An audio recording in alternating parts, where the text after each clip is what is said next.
Hello, sốt đây tất cảគ្នាngày nói như mình bị thêm là bọt muối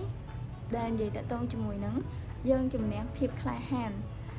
ban nay tha muốn lần cho tự đo cho này nắng cứ nhom trong xu này tất cảគ្នាđây tha đang tất cảគ្នាđây thọc cật ở tha np để dân từ tụ ban ở cả nam muối ru muối có dân trong thưa bảy mùi cứ dân tay tầm mình nó không chặt dân cứ dân cật này tha cho này nắng cứ dân thưa ban tê dân hiền thưa dân hiền xin chân cho dân nơi từ cái tha ở tơ ruột mình hay dân ở hiên đừng con tại bao môi chấm hiên chó cứ dân từ tụ ba này bánh tái cứ dân nơi tại kết sẽ sớ mình hiên nâng từ tụ quá gió nữa ở cả mùi nừng chắc ngày nắng như bên này chờ thêm còn tại trong một chai lấy nó bao bị sạt bằng nhóm tại tôn cho mùi nắng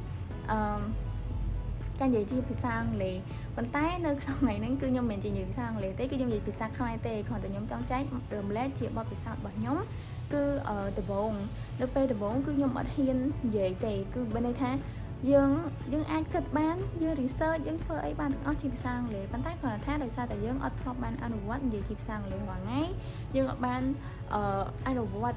vì hai dương ở ban ăn what từ nãy từ nồng anh chân tây dương gì chụp trên kháng trắng á dương ban trong tảng kịch trắng bên đây tha nơi pe để dương chụp nơi ở chợ đáy cái là từ sạc đầm rơi dương thần giấy cứ pe nó dương chập đám càng mền tèn bên đây thaក្នុងខួរក្បាលយើងគឺចេញមកច្រើនរឿងមែនតើហើយសំខាន់មែនតើទេណាគឺគិត smooth មែនតើអ្នកទាំងអស់គ្នាខ្ញុំគិតថាអ្នកទាំងអស់គ្នាប្រកាសជាដឹងហើយខ្ញុំគិតថាអ្នកទាំងអស់គ្នាប្រកាសជាដឹងចំណុចហ្នឹងនៅពេលដែលយើងគិតគឺយើងគិតបានដែលថាគិតបាន smooth មែនតើប៉ុន្តែនៅពេលដែលយើងនិយាយគឺអត់សហការគ្នាតែម្ដងមានន័យថាពេលដែលយើងនិយាយឧទាហរណ៍ថាយើងគិតប្រយោគបានវែងឆ្ងាយមែនតើប៉ុន្តែនៅពេលដែលយើងនិយាយជួនខ្លះខ្លីហើយជួនខ្លះដាក់ដប់ទៀតបានន័យថាយើងមិនទាន់ហ៊ាននឹងនិយាយដោយសារអីខ្ញុំហ៊ាននិយាយអញ្ចឹងដោយសារតែខ្ញុំគិតថាចំពោះខ្ញុំផ្ទាល់គឺដំបូងខ្ញុំមានអារម្មណ៍ថាខ្ញុំគិតថាចេះបើសិនជានិយាយទៅគឺប្រកាសជាអាចនឹងខុស grammar ឬខុសពាក្យខុសចំណុចណាមួយហ្នឹងគឺចំណុចហ្នឹងប៉ុន្តែនៅពេលដែលយើងហ៊ានឈានជើងចូលហើយពេលដែលយើងហ៊ាននិយាយនៅពេលដែលយើងចង់និយាយនៅចំណុចហ្នឹងឬមួយក៏ពាក្យហ្នឹងគឺយើងប្រកាសជាអាចជំនះនៅភាពក្លាហាននឹងបានហើយទទួលបានឬថាយើងប្រកាសជាហ៊ាននិយាយមកហើយនៅពេលដែលយើងហ៊ាននិយាយហើយ